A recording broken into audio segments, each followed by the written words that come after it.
This is the video for our first walkabout, where we explored Portobello Market and Covent Garden. We are excited to show how these markets reflect the diversity of London and give us further insights into the city's culture. Walking into Portobello Market, you get to see a ton of awesome graffiti. Passing the graffiti and walking up to the market, you get to see that it's underneath a bridge that the tube passes over, and it's just a cool hangout place for a lot of the local people, a very non-posh group, pretty chill vibe. As we were able to sort of finally enter the market and walk further into it, we could notice a lot of the clothes they were selling was secondhand, sort of very vintage, already previously probably owned. It was also cool because some of these military jackets they're wearing are the same kind of jacket that I have from the States, so that was kind of cool to be wearing the same thing.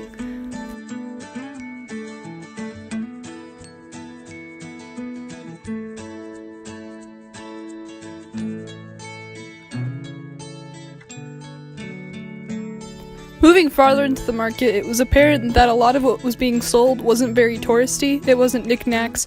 It was things like clothing, or like have some rings, some old jewelry, some purses, stuff like that. The people were from like locally around the neighborhood. It was very diverse and a mix of people from all different kinds of backgrounds, but they all, you got a sense they all lived here and knew how to kind of work and live around each other. It was also just a very open, casual neighborhood market, like this person who had a dog. A lot of the food was from other countries and they offered free samples. A lot of what they were selling too had a bunch of 2-for-1 sort of deals, or buy 2 for £5, making it affordable and a lot cheaper than some of the other markets that we'd visited. A lot of the clothing too and some of the stuff there was very strange and kind of quirky. Altogether though, it was a very fun vibe, at least to me. I liked the cool atmosphere, just kind of chill, just a nice neighborhood market. You got a very strong vibe that the people here knew each other and knew how to get along with each other, and they were used to London, they were used to living here. And then we finished walking the market. It was cool just to see people kind of in their own element, doing their daily shopping.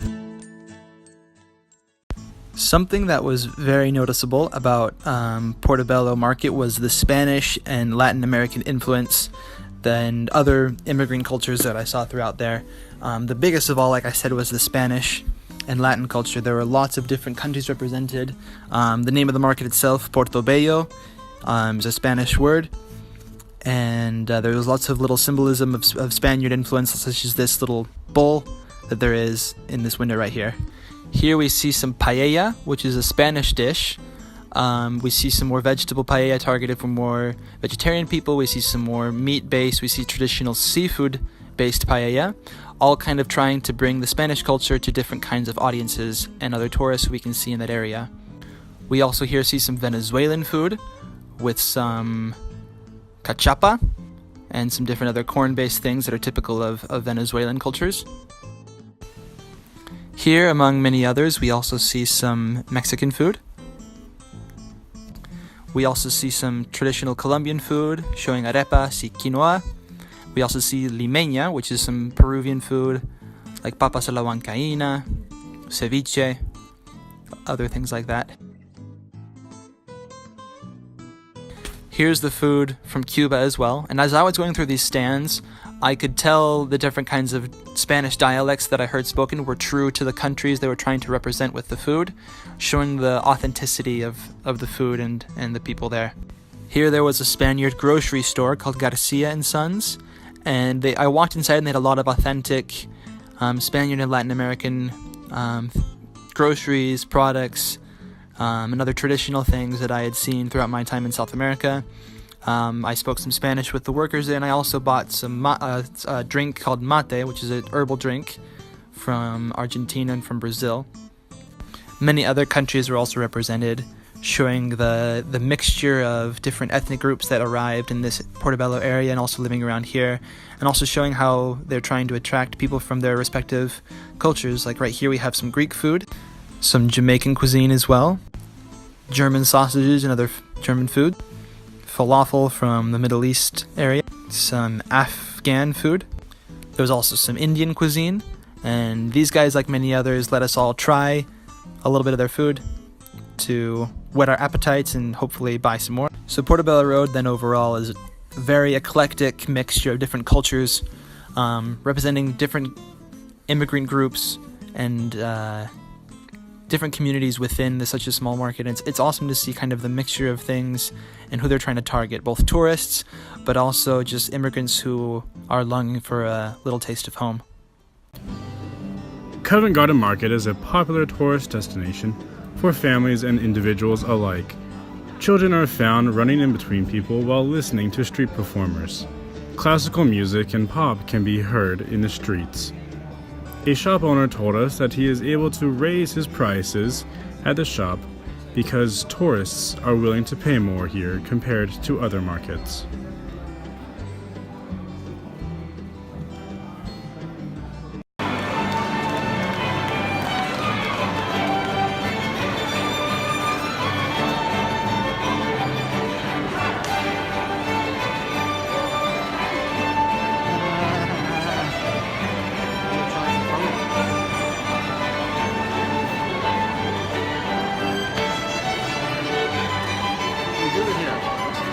Special machine. Just plug it in there and it will come out.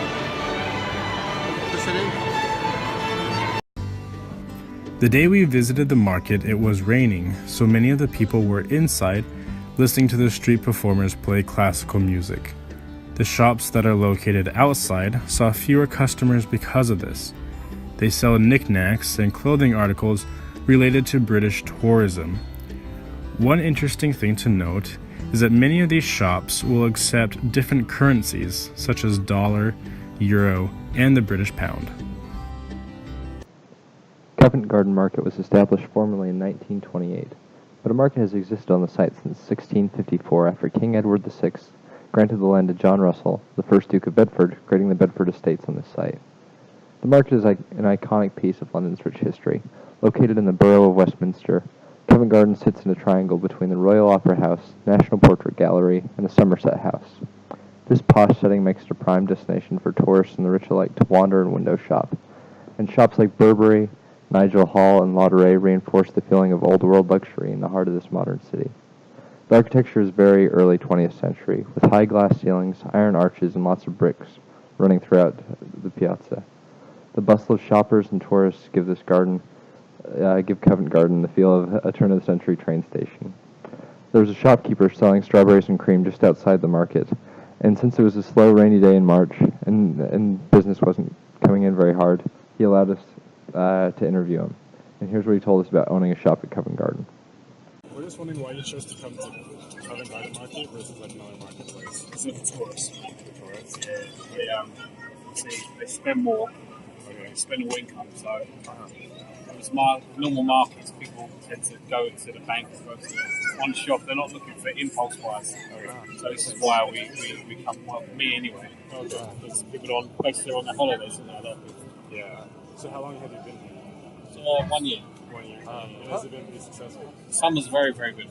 Big queues. Yeah, but days like this, Not a no lot. queues. No. So it is we're orientated. It's kind of. So is there a lot of turnover in the shops in the market, or does it kind of stay mostly the same? Again, the summer, because I work with fruit salads, and melon, and all sorts of different fruits, so you sell more. So yeah, the turnover's a lot better in the summer. Yeah. In the winter, it's limited. What would kind of keep you away from other markets like Portobello or... They're very similar, though. They're very similar. One, you can't get a pitch there because it's like very hard to get in. Yeah. So there's Spitalfields Market, you've got Brick Lane, Portobello. They're all very similar. Anywhere where there's kind of holiday makers, tourists, that's where I try to work. Or events, theatres and festivals, that kind of stuff. That's what I try to do. Yeah. Well, yeah, that's great. Thank you so much. Take care, yeah? To wrap things up, we can see how Portobello Market is more for local customers, while Covent Garden is more focused on tourists. You can see the contrast even from the music playing in the air, from the classical music in Covent Garden to the rock and reggae playing in Portobello. Both these markets represent what is truly great about London, the way that locals, immigrants, and tourists can all come together and find something catered to their different tastes and preferences.